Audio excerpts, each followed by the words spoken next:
ये anime start होता है एक मोटा भद्दा सा लड़का अपने आप को आईने में देखता है। तब वो एक काफी खूबसूरत यंग बॉडी में होता है और इस कैरेक्टर का नाम है यांसुंग। उसके क्लासमेट उसे हमेशा मारा करते थे और उसे बुली किया करते थे और वो अब घर जाके अपनी माँ के ऊपर चिल्लाता है और अपने स्कूल बदलने की बात बोलता है और अपना सारा का सारा गुस्सा अपनी माँ के ऊपर उतार देता है। लेकिन वो अगले दिन दोबारा स्कूल जाता है। वहाँ पे उसे दोबारा से बुली किया जाता है। वहाँ पे उसके स्कूलमेट उसको काफी ज्यादा बुली कर रहे होते हैं और उसे मार रहे होते हैं। लेकिन तभी बीच में उसकी माँ आ जाती है। वहाँ पे उसकी माँ उसे बचाने की कोशिश कर रही होती है, लेकिन यांग अपनी माँ के ऊपर चिल्ला के उन्हें भगा देता है। लेकिन अब घर आने के बाद उसकी माँ उसे बताती है, मैं तुम्हारे एडमिशन के लिए स्कूल में आई थी और मैंने तुम्हारा एडमिशन कहीं और करा दिया है, बट तुम्हें वहाँ पे अकेला रहना होगा क्योंकि मैं अपनी जॉब छोड़ नहीं सकती। और अब यांसुक अपने नए रूम पे चले जाता है। वो वहाँ नए शहर को देख के काफी खुश हो रहा था और वो चलते चलते एक अनजान लड़की से भी टकरा जाता है। लेकिन वहाँ पे वो लड़की उसे टकराने के बाद उससे माफी मांग रही थी। ये देख के यांसुक काफी ज्यादा शॉक्ड हो जाता है और वहाँ पे नए और अच्छे लोग देख के उसके अंदर थोड़ा कॉन्फिडेंस आ जाता है। बट उसकी किस्मत में तो एल लगे हुए हैं। तभी उस लड़की का बॉयफ्रेंड आ जाता है और उसे काफी ज्यादा सुनाता है और उसे बहुत मारता भी है। और वहाँ पे उसकी पिटाई की रिकॉर्डिंग सोशल मीडिया पे वायरल भी हो जाती है। और यांसुक इन सभी घटना की वजह से काफी ज्यादा दुखी होता है और अब वो रोते रोते सो जाता है। और वो जैसे ही सुबह उठता है और अपने आप को शीशे में देखता है तब वो एक नई बॉडी में ही होता है। ये देख के वो काफी ज्यादा शॉक्ड हो जाता है। लेकिन वहाँ पे उसे थोड़ी देर बाद पता चलता है कि वो खुद ही है बट किसी और बॉडी के अंदर। तो अब वो इस चीज का फायदा उठाएगा और अब वो पहले दिन ही स्कूल जाता है। वहाँ पे वो फर्स्ट टाइम में ही स्कूल की न्यूज पे आ जाता है। हर लड़की यांसुक की दीवानी हो जाती है। क्लास में सिर्फ और सिर्फ यांसुक के चर्चे ही चल रहे होते हैं। और वहाँ पे यांसुक को ये भी पता चलता है कि उसके बगल वाला बेंचमेट वही पर्सन है जिसने उसे रोड पे पेला था। और वहाँ पे क्लास की एक खूबसूरत लड़की जोई पार्क भी उसके ऊपर लाइन मारती है। वो यांसुक के पूछती है, तुमने फैशन डिजाइनिंग क्यों ली? पर वहाँ पे उन सबको पता नहीं है कि पिछले स्कूल के यांसुक के मार्क्स इतने ज्यादा कम थे कि उसे यहाँ पे और कुछ मिला ही नहीं। बट वहाँ पे यांसुक सबसे झूठ बोल देता है कि उसे फैशन डिजाइनिंग का शौक है। और वहाँ पे यांसुक ने अपने बारे में ये भी पता लगाया कि सिर्फ और सिर्फ उसकी शक्ल ही नहीं बल्कि उसके साथ साथ वो एक अच्छा एथलीट भी बन गया है। लेकिन वो जैसे ही सोता है वैसे ही वो अपनी पुरानी बॉडी में आ जाता है। और इस चीज का फायदा उठा के उसने एक डिपार्टमेंटल स्टोर में जॉब ले ली। लेकिन वहाँ पे सबसे पहले वहाँ का दुकानदार उसे जॉब नहीं दे रहा होता। लेकिन बहुत ज्यादा कोशिश करने के बाद उसे जॉब मिल जाती है। लेकिन इन सब के बावजूद भी इसकी किस्मत में तो लगे हुए हैं। वहाँ पे जैकली और उसके कुछ बंदे आके यांसुक को खूब ज्यादा मारते हैं क्योंकि उसका नाम उसके क्लास के यांसुक से मिल रहा था। उन्हें अभी भी पता नहीं है कि ये सेम ही बंदा है। और वो लोग यांसुक कहीं कंप्लेन ना करे इस वजह से उसकी एक अश्लील फोटो रख लेते हैं। और अब अगले दिन दूसरा यांसुक ये देखता है वहाँ पे उसके सभी के सभी क्लासमेट उसका मजाक उड़ा रहे होते हैं। और वहाँ पे वो सब के सब उसकी माँ के बारे में भी उल्टी सीधी बातें बोल रहे होते हैं। ये सुन के तो यांसुक को बहुत ज्यादा गुस्सा आता है और इसी बात पे वो वहाँ पे जैक से लड़ाई भी कर लेता है। शुरुआत में तो उसे लग रहा था कि वो पिटने वाला है और सब लोग वहाँ पे आसपास उन्हें रोकने की भी कोशिश कर रहे होते हैं। लेकिन अब लड़कों की लड़ाई तो शुरू हो चुकी है। आग दोनों साइड से चल रही है। अब तो फाइट होके रहेगी। और वहाँ पे यांसुक जैक के पंच को डॉज करके उसे एक ही पंच में नॉकआउट कर देता है। और ये कहानी उसे पूरे स्कूल में फेमस कर देती है। सबके सब यांसुक के दीवाने हो चुके थे। पूरा स्कूल उसकी ही चर्चा कर रहा था। और अब अगले दिन यांसुक के स्टोर पे जियो नाम का एक लड़का आता है। वो वहाँ से चार्जर चोरी करके भाग रहा था। लेकिन यहाँ पे यांसुक की किस्मत भी तो खराब ही है। वो वहाँ पीछे जाके देखता है वहाँ पे उस लड़के को 3 लोग बुली कर रहे होते हैं जो वहाँ पे आगे जाके उन्हें मारने पे मजबूर कर रहे होते हैं। लेकिन तभी वहाँ पे बास्को आ जाता है और ये बर्निंग नकल गैंग का लीडर है। और वो वहाँ पे इन छपरी लोगों को मार के भगा देता है। और अब वहाँ पे मोटे यांसुक की किस्मत अच्छे यांसुक पे भी आने लगी थी। और अब अगले दिन कैफेटेरिया में बास्को आके यांसुक से झगड़ा कर लेता है। उसे लगता है कि यांसुक काफी बुरा बंदा है और बास्को इस तरह ताकतवर था, इसके बावजूद भी यांसुक उसे अकेला संभाल लेता है। इसे देख के सबके सब वहाँ पे हैरान हो जाते हैं। तभी वहाँ पे बॉम्जे दोनों की लड़ाई को आके शांत कर देता है क्योंकि उसे पता चल जाता है कि यांसुक बास्को को काफी बुरी तरीके से मारेगा। और अब लड़ाई के बाद जैक के बंदे यांसुक को पार्टी में बुलाते हैं।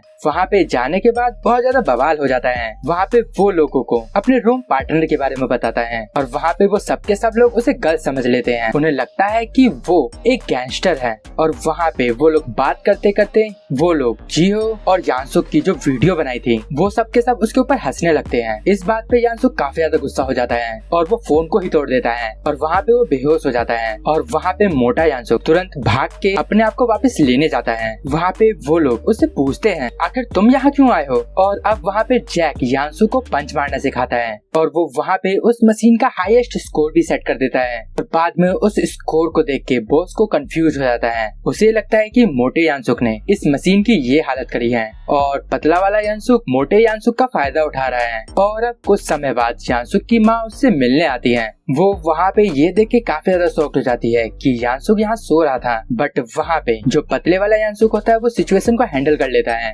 वो उसकी माँ से बोलता है कि यांसुक बहुत ज्यादा काम करता है, रात को ओवरटाइम करके वो काफी ज्यादा थक जाता है। और अब वो यांसुक की माँ को एक स्टोर में ले जाता है और वहाँ पे यांसुक की माँ को आके काफी अजीब लगता है क्योंकि वो कभी भी इतने महंगे रेस्टोरेंट में नहीं आई। और वो वहाँ पे उसे बताते भी है कि कैसे वो डबल शिफ्ट करके यांसुक को यहाँ पैसे भेजती है, कितनी ज्यादा मुसीबतों के बाद वो यहाँ पे आया है। और अब वहीं पे बॉस को इन दोनों की बातें कहीं छुप के सुन रहा होता है और वो ये सारी बातों को गलत समझ लेता है। उसे लगता है कि हैंडसम यांसुक मोटे यांसुक को बुली करता है और वो यहाँ पे उसकी माँ का फायदा भी उठा रहा है। और ये सब देखने के बाद बॉस को बहुत ज्यादा गुस्सा आता है और अब वहाँ पे बॉस को यांसुक को 1v1 बैटल के लिए चैलेंज कर देता है। और अब उसे वो ले जाके वहाँ वो यांसुक को बहुत मारता है। लेकिन यांसुक भी कुछ कच्चा नींबू नहीं है, वो अपने आप को सभी अटैक से डॉज कर लेता है और वो वहाँ पे बॉस्को को एक ही पंच में हरा देता है। और वो बॉस्को को वमजी के पास छोड़ के चले जाता है। और अब अगले दिन बॉस्को मोटे यांसुक के पास जाके माफी मांगता है और उससे बोलता है तुम ताकतवर हो, तुम ट्रेनिंग करो। इसे सुन के यांसुक ट्रेनिंग करना स्टार्ट कर देता है और ट्रेनिंग करते करते ही बीच में एक लड़की आ जाती है और वो वहाँ पे यांसुक को एक प्रोटीन ड्रिंक ऑफर करती है। और अब अगले दिन यांसुक ड्यूक को एक स्टूडेंट से बुली होने से बचा लेता है और इससे ड्यूक को कुछ ज्यादा फर्क नहीं पड़ता। और इसके बाद जेहोंग को पता चलता है कि अगले दिन यांसुक का बर्थडे है और वहीं स्टोर में वहीं वो खूबसूरत लड़की दोबारा से आती है। और अब उसके अगले दिन ड्यूक यांसुक को बताता है कि वो क्यों यांसुक का दोस्त नहीं बनना चाहता। इस चीज से यांसुक काफी उदास हो जाता है। और वहाँ पे जेहोंग रिच किड वो यांसुक से काफी ज्यादा इम्प्रेस होता है और वो उसके बर्थडे गिफ्ट में उसे बहुत ज्यादा कपड़े और जूते गिफ्ट करता है। और इस वजह से उसके क्लासमेट का प्लान फ्लॉप हो जाता है जो कि वो यांसुक को बुली करने वाले थे उसके गंदे कपड़े और जूतों के लिए। और वहाँ पे उसके पूछने पे वो बताता है कि उसके किसी खास दोस्त ने ये सब कुछ गिफ्ट किया है। और वहीं हमें पता चलता है कि जो ड्यूक है वो तो एक रैपर है और वो रिजेक्ट हो जाता है क्योंकि जो उसका ऑडिशन ले रहे थे वो उसके अंदर कुछ खास नहीं देखते। और इसके बाद ड्यूक स्कूल में जाके एक टैलेंट शो का पोस्टर देखता है, वहाँ पे जाने का वो फैसला कर लेता है। इस बारे में व्यंजन सुन के ड्यूक को कैफेटेरिया में बहुत ज्यादा बुली करता है और वो वहाँ पे उसके एप्लीकेशन फॉर्म का भी मजाक उड़ाता है। और इसके बाद वहाँ पे बॉस्को और जे मिलके ड्यूक की हेल्प करते हैं और वहाँ पे विंजन को भागना पड़ता है। और इसके बाद बॉस्को दोबारा से योंसुक के साथ फाइट करने के लिए बोलता है लेकिन उसका दोस्त उसे रोक लेता है। और अब इसके बाद ड्यूक और योंसुक साथ मिलके कंपटीशन में भाग लेंगे। और अब ड्यूक योंसुक को अपने घर बुलाता है। उसे लग रहा होता है कि योंसुक उसे जज करेगा लेकिन ऐसा कुछ भी नहीं होता, बल्कि वहाँ पे योंसुक उसके घर की सफाई करने लगता है। वहाँ पे वो दोनों मिलके प्रैक्टिस करते हैं और उन्हें समझ में आता है कि मेरी रैपिंग और तुम्हारी सुंदर आवाज मिलके काम करेगी, तब हम इस कंपटीशन को काफी आसानी से जीत जाएंगे। और वहीं दूसरी तरफ विंजन के कॉर्ड लेवल ने भी विंजन के लिए वर्ल्ड क्लास सिंगर से लिरिक्स लिखवाए होते हैं। और वहीं योंसुक अपनी दोनों बॉडी में सॉन्ग की प्रैक्टिस कर रहा था। और जब एक दिन वो अपनी दूसरी बॉडी में प्रैक्टिस कर रहा था तभी वहाँ पे वो खूबसूरत लड़की आ जाती है और वो उसे उसका गला ठीक करने की दवाई देती है और वहाँ पे वो उसकी तारीफ भी करती है। और वहीं दूसरी तरफ ड्यूक उससे काफी ज्यादा इम्प्रेस हो जाता है कि उसने इतनी जल्दी सॉन्ग को मास्टर कर लिया। लेकिन इनकी किस्मत में तो लगे हुए जैसे कि आपको पता ही है। वहाँ पे विंजन आ जाता है और उनकी पिटाई लगाता है। लेकिन यहाँ पे ड्यूक की किस्मत थोड़ी अच्छी हो जाती है, विंजन को उसके प्रोडक्शन हाउस वाले बुला लेते हैं। और अब वहाँ पे वो तीनों के तीनों लूजर्स बैठ के रो रहे होते हैं और वो अपना दुख दर्द एक दूसरे को शेयर कर रहे होते हैं। और वो लोग बता रहे होते हैं कैसे हैंडसम वाले योंसुक के आने के बाद उनकी जिंदगी बदल गई है। इस बात को बॉस को सुन लेता है और उसे कंफर्म करने के बाद बहुत बुरा लगता है कि उसने योनसुक को गलत समझा और अब टैलेंट हंट में वो सुंदर लड़की भी आती है अपने बॉडीगार्ड के साथ। उसे देख के सब लोग पागल हो रहे होते हैं और वहाँ पे वो उस लड़की को देख के अपना योनसुक भी बहक जाता है और उसके पीछे जाने लगता है क्योंकि वो उसे पहले से जानता था, लेकिन वो पूरी तरीके से भूल जाता है कि वो इस बॉडी में उसे नहीं जानता। तो इसे देख के वो लड़की वहाँ पे योनसुक की बहुत गंदी बेइज्जती करती है और वहाँ पे उसका बॉडीगार्ड योनसुक को बहुत गंदा मारता है। वहाँ पे योनसुक उसके अटैक को थोड़ा सा डिफेंड कर पाता है, लेकिन उसका बॉडीगार्ड प्रोफेशनल फाइटर होता है, इस वजह से योनसुक की लग जाती है और इसे पिटता देख वहाँ पे बॉस को आ जाता है और वो बोलता है तुम साइड हट जाओ, ये मेरा दोस्त है।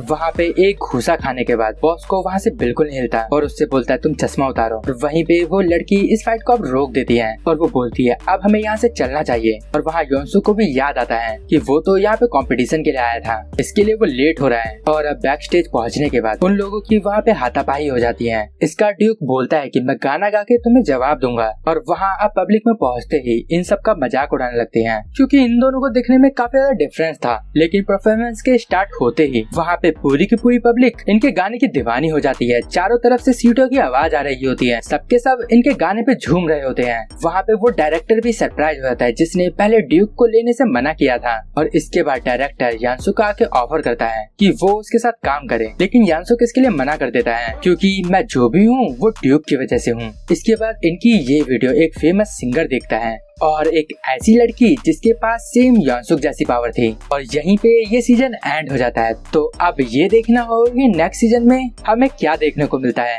तो आज की वीडियो में कुछ भी अच्छा लगा या पसंद आया तो इस वीडियो को लाइक करें और कमेंट करके मुझे जरूर बताना कि ये वीडियो आपको कैसी लगी। और अगर अभी तक आपने इस चैनल को सब्सक्राइब नहीं किया तो सबसे पहले जाकर इस चैनल को सब्सक्राइब कर दे और बेल आइकन को जरूर दबा देना, इससे आपके पास रेगुलर नोटिफिकेशन आती रहेगी। तो अब मैं मिलूंगा आपको नेक्स्ट वीडियो में, तब तक ले गुड बाय, sayonara।